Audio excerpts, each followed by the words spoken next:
সব জায়গা খুঁজে খুঁজে ফাইনালি এই যে আমার পেট্রোল পাম্পের সামনে একটা মোমোর দোকান পেয়েছি। নাহলে আমার মেয়ে আজকে আমাকে মেরে ফেলে দিত, এত আরে মোমো খাবো খাবো খাবো করে পাগল করে দিচ্ছে।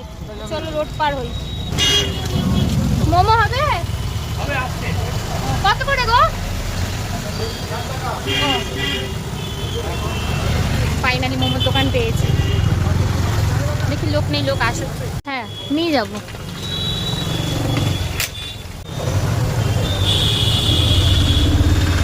হয়ে গেল মোমো নেওয়া। চলো। ও হ্যাঁ প্লিজ চলো, হয়ে গেছে। এখন আমার মেয়ে খুশি হয়ে যাবে। ঠিকঠাক ভাত খাচ্ছে না, জ্বরের মুখ তো।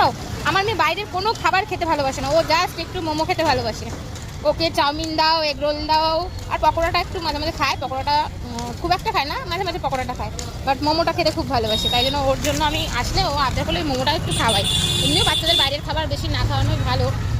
তো মোমোটা অ্যালাউ করি আমি, কারণ মোমোটা তেল মশলাটা কম থাকে। তেলের তো হয় না, এটা তো একদম সেদ্ধ করা জিনিস, তো এটা বাচ্চাদের জন্য ভালো খাবার, খারাপ না খুব একটা।